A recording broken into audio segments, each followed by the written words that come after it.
يا أيها الذين آمنوا استعينوا بالصبر والصلاة إن الله مع الصابرين. Kekuatan otak manusia itu masih misteri. Misteri yang belum bisa terpecahkan sampai hari ini. Seberapa kuat akal manusia itu, kekuatan otak manusia. Bahkan dikatakan bahwa manusia baru mengeluarkan 30% dari kemampuan otaknya. Jadi belum maksimal sebenarnya.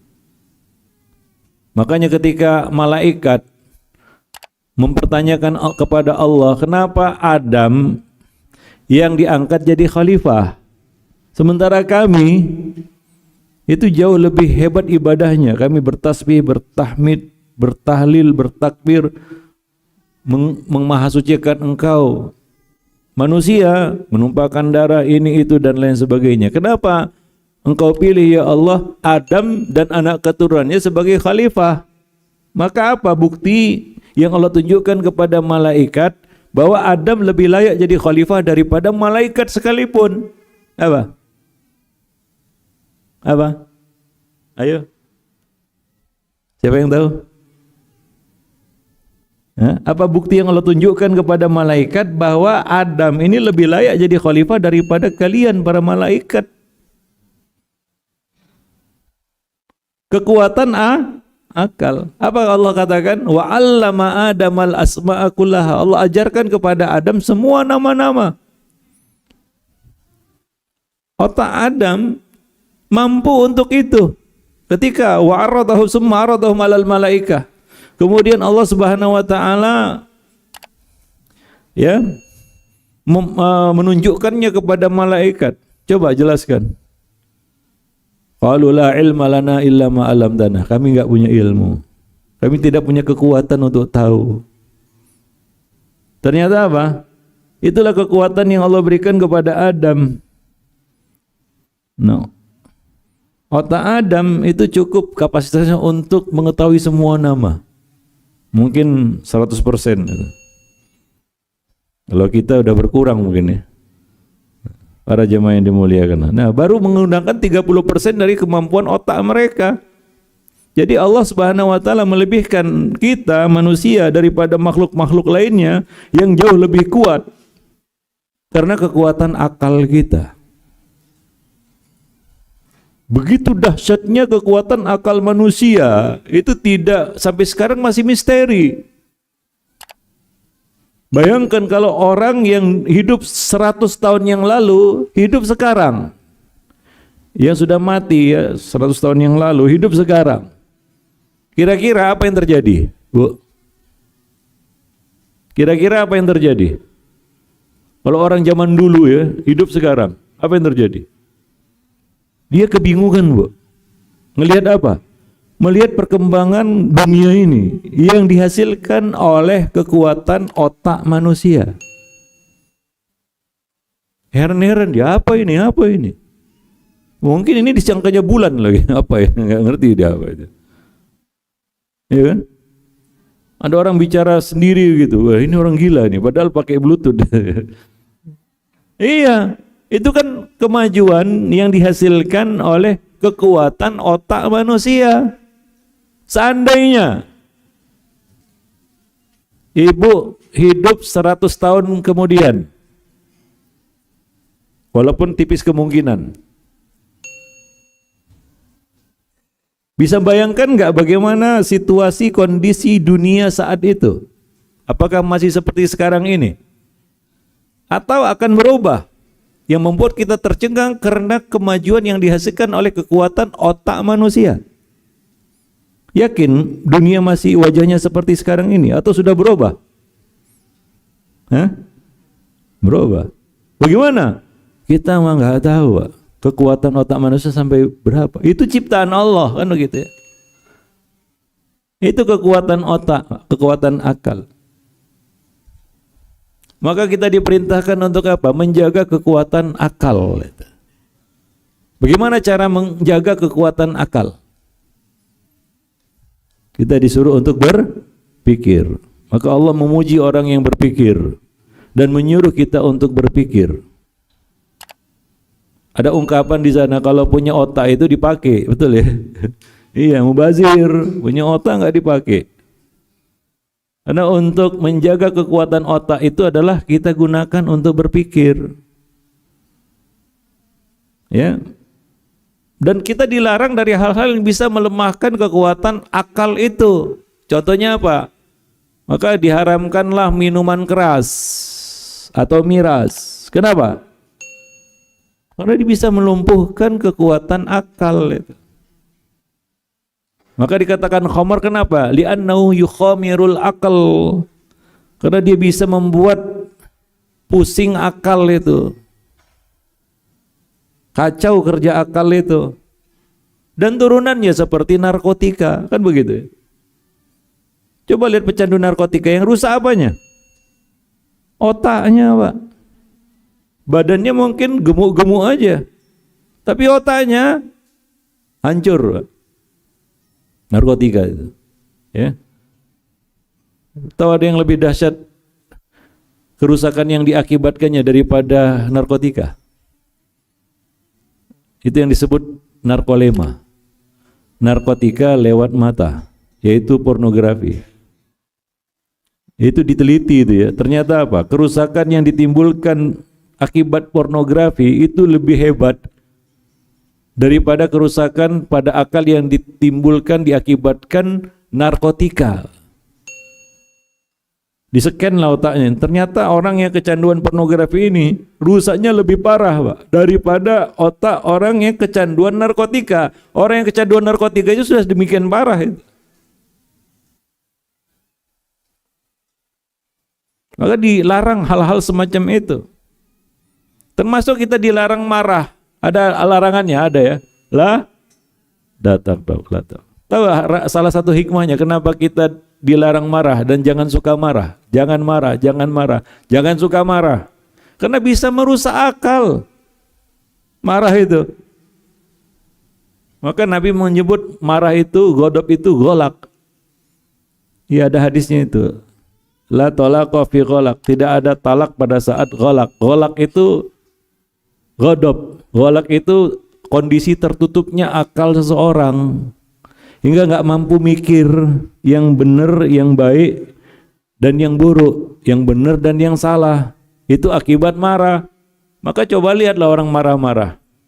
Benar tindakannya? Enggak. Benar kata-katanya? Enggak. Kacau semuanya. Maka jangan marah, kata Nabi. Itu merusak akal. Coba lihat orang suka marah-marah itu. Akibatnya apa? Ya, cara kerja otaknya pun jadi kacau balau itu. Ya, dia marah, kemudian dia sesali apa yang dia lakukan. Ya, setelah reda marahnya, yaitu setelah apa? Fungsi kembali akalnya itu. Maka kita dilarang suka marah itu, jangan marah, kata Nabi. Nah, itu untuk menjaga apa? Kekuatan akal. Oleh karena itulah ayat pertama yang Allah turunkan kepada kita apa?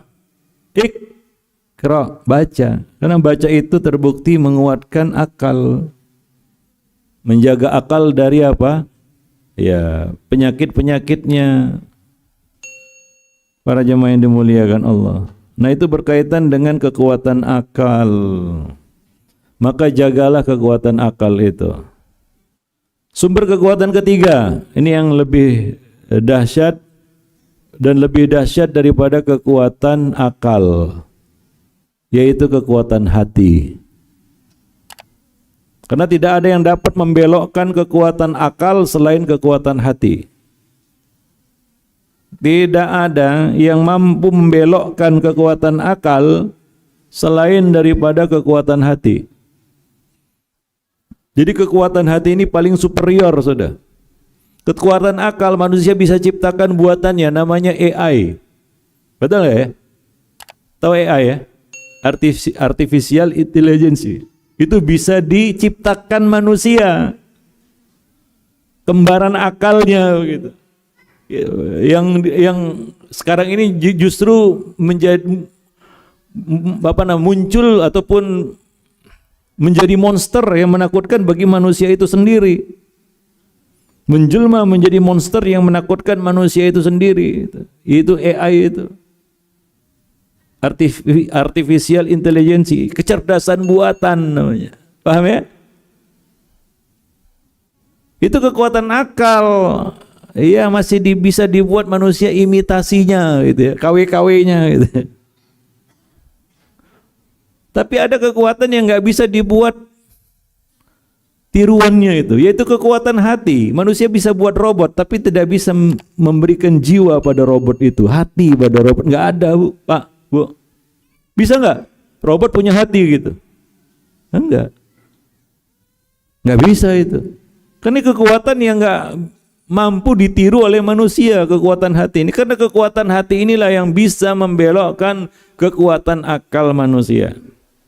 Oleh karena itu wajar kalau kadang-kadang kita melakukan sesuatu yang tidak masuk akal gitu. Artinya tidak masuk akal ini adalah tindakan-tindakan yang gila gitu.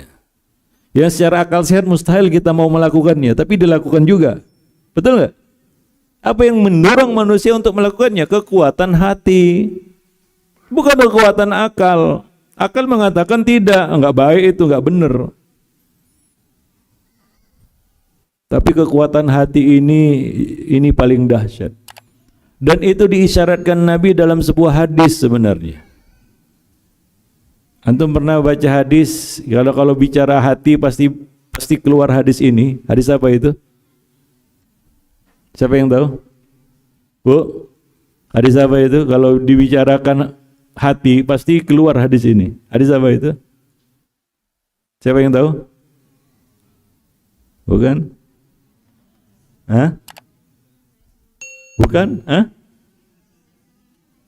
Iya, gimana bunyi hadisnya? Ala inna fil jasadi mudghah. Di dalam tubuh ini ada sekerat daging. Jika baik, in salahat salahal jasadu kullu. In fasadat fasadal jasadu kullu. Ala wahya al-qalbu. Pernah dengar hadis itu? Sering. Paham lagi ya, walaupun cuma terjemahannya. Iya kan? Melalui hadis tersebut sebenarnya Nabi ingin menjelaskan bahwa kekuatan paling superior pada manusia itu adalah kekuatan hatinya, bukan akalnya. Padahal kekuatan akal itu sudah super dahsyat itu. Kalau ini lebih dahsyat lagi ini. Karena untuk bisa menerima kebenaran dan hidayah yang menentukan itu bukan kekuatan fisik, bukan kekuatan akal, tapi apa? Kekuatan hati. Ya. Kalaulah hidayah dan kebenaran itu ditentukan oleh kekuatan akal, tentunya sudah banyak orang-orang yang IQ-nya tembus 500 mungkin kalau ada, itu sudah pasti menerima kebenaran dan hidayah, betul nggak? Tapi kenyataannya kan tidak. Berapa banyak orang-orang yang pintar tapi tidak punya kekuatan hati untuk menerima kebenaran. Maka kekuatan T kalah dengan kekuatan M. Tahu maksudnya? Kekuatan T kalah sama kekuatan M. Tahu maksudnya? Siapa yang tahu? Yaitu kekuatan tahu kalah dengan kekuatan mau.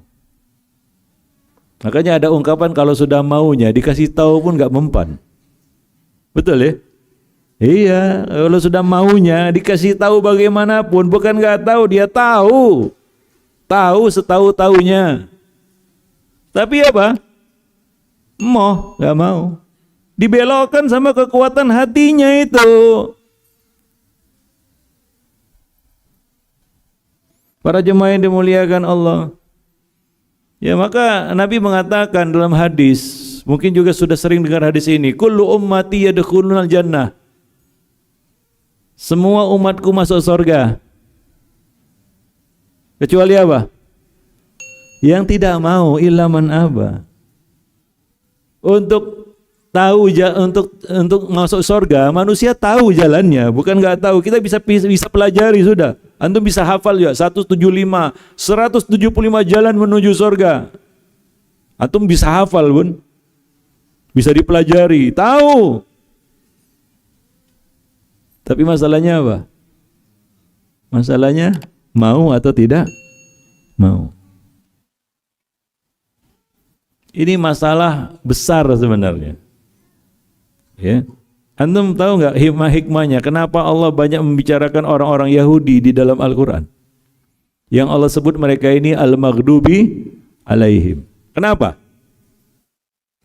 Apa yang menimpa masalah? Apa yang masalah yang menimpa orang-orang Yahudi ini? Hingga diceritakan berulang-ulang di dalam Al-Quran, dicela habis-habisan di dalam Al-Quran. Betul nggak? Sampai dikatakan maghdubi alaihim. Tahu nggak kenapa?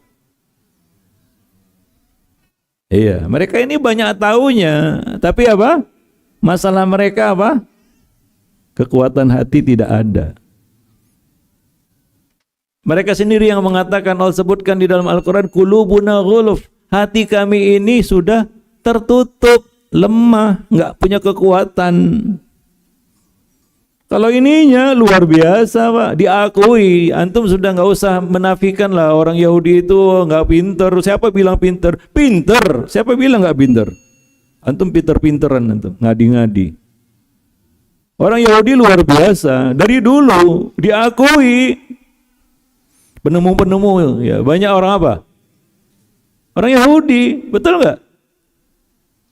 Sampai hari ini.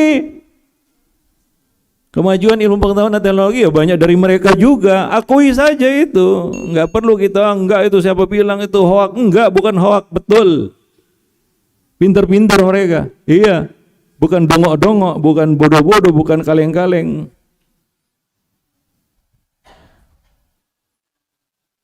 Allah lebihkan mereka di atas bangsa-bangsa lainnya. Betul, hingga mereka merasa superior dengan kekuatan otak mereka. Bahkan ya, mereka ini bukan hanya pintar dalam urusan dunia, dalam urusan agama juga mereka pintar, banyak taunya. Jangan silap. Antum berdebat dengan orang Yahudi dalam masalah agama, belum tentu antum menang. Iya, serius. Antum tahu nggak warisan-warisan makhtutat itu banyak di tangan mereka. Silap-silap debat dengan orang Yahudi bisa terdiam antum.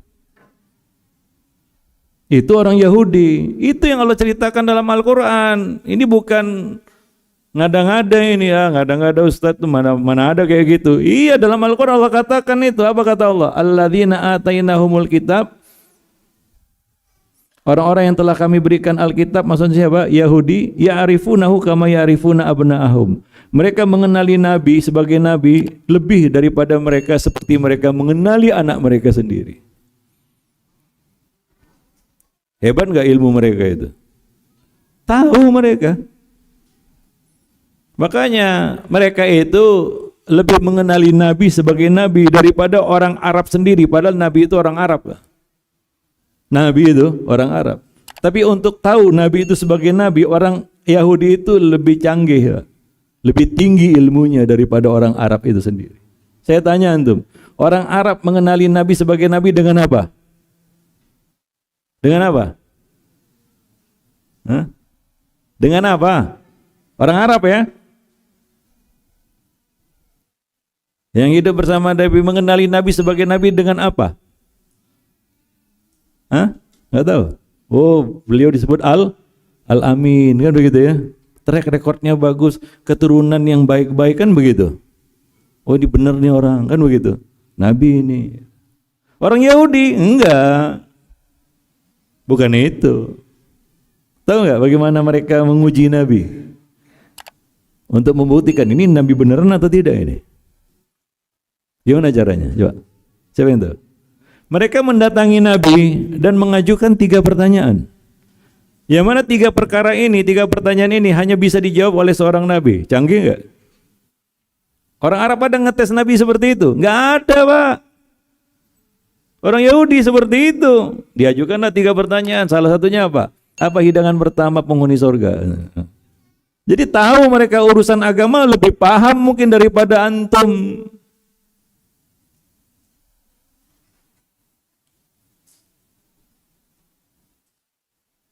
Tapi masalah Yahudi ini apa sebenarnya? Kenapa jadi maghdubi alaihim ini? Hah? Ya, sudah sehebat itu kekuatan akal mereka, tapi kok jadi maghdubi alaihim? Masalahnya apa? Masalahnya apa mereka ini?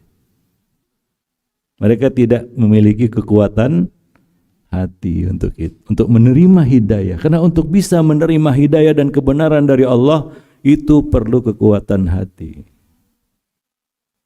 Tidak cukup kekuatan akal. Maka di dalam agama ini masalahnya bukan antum tahu atau tidak tahu saja, bukan itu. Masalah yang lebih menentukan lagi adalah antum mau atau tidak mau.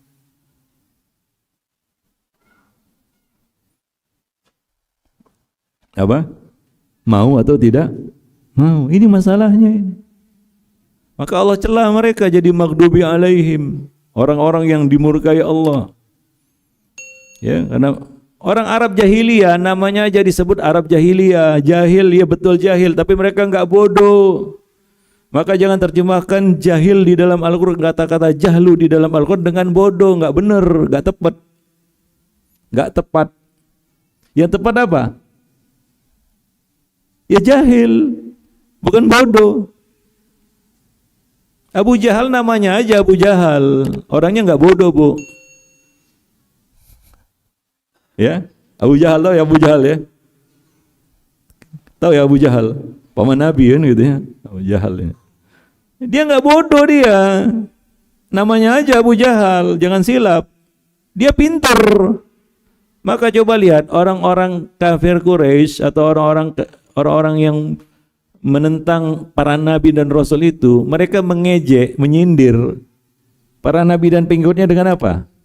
Aradhiluna badir ra'yi. Orang-orang yang mengikuti para nabi ini adalah orang-orang yang rendah martabat statusnya dan badir ra'yi, bodoh akalnya. Karena mereka merasa lebih pintar. Orang-orang ini bodoh ini gitu. Mereka cela, mereka sindir, mereka rendahkan para pengikut para nabi itu dengan apa? Sindiran apa? Badir ra'yi, orang-orang yang bodoh. Mereka artinya apa? Mereka membanggakan kepintaran mereka. Kami yang lebih banyak tahu, kami yang mengurus negeri ini, kami yang berpikir ini. Makkah itu maju dikelola oleh orang-orang Quraisy dari sisi dunia ya. Ada pasar Ukas dan Madinah, itu kalau sekarang ukurannya mall itu. Di Mina itu dulu, di zaman jahiliyah dulu. Ada perniagaan ekspor impor, ada rihlatas syita'i was-saif. Maju, ada memperindaknya berarti. Ada. Siapa? Abu Sufyan kan sebelum masuk Islam. Ada Darun Nadwa, kalau sekarang itu DPR MPR-nya itu maju itu. Jadi ini Mekah itu bukan dikelola oleh orang bodoh-bodoh, enggak, pinter. Oh Ustadz, mereka kan tawaf telanjang itu. Iya betul. Kalau untuk itu sekarang aja banyak orang telanjang juga, Pak. Coba katakan kepada mereka, kalian orang bodoh kalau enggak marah dia. Betul enggak? Merasa pinter kan? Bahkan kita yang mungkin menyalahkan mereka dan mengejek mereka, mungkin kata kamu bodoh, mungkin gitu ya. Nah demikian Pak. Jadi itu tidak menunjukkan mereka itu apa bodoh, akalnya pintar mungkin. Tetapi bukan kekuatan itu yang paling superior pada manusia. Ada kekuatan yang lebih menentukan, yaitu apa? Kekuatan hati. Maka hati-hati dengan hati.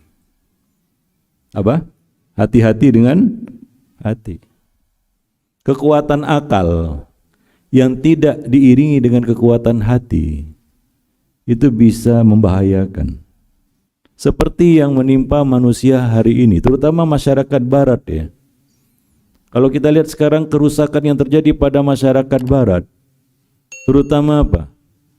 Ya, kita katakan gelombang ateisme, atheist yang melanda masyarakat mereka hingga mereka berbondong-bondong meninggalkan agama. Itu karena kekuatan akal yang tidak diimbangi dengan kekuatan hati. Itu bahayanya, itu puncaknya itu. Yang lainnya itu LGBT itu cuma riak-riak kecilnya aja. Gelombang besarnya itu adalah ateisme yang sekarang dipropagandakan secara masif oleh manusia-manusia hari ini. Mungkin sudah mampir di FYP antum. Kelihatannya ilmiah, Pak. Tapi di balik itu ini mengajak orang kepada ateisme. Hati-hati. Para jemaah yang dimuliakan Allah, ya.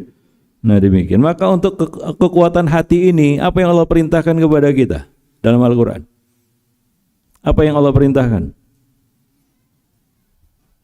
Allah perintahkan kita untuk qad aflaha man zakkaha wa qad khaba man dassaha. Sungguh beruntung orang-orang yang membersihkan hatinya.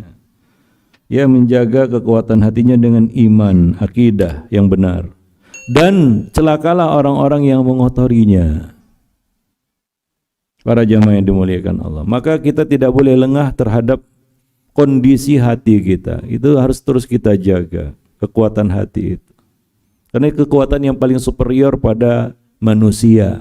Para jamaah yang dimuliakan Allah.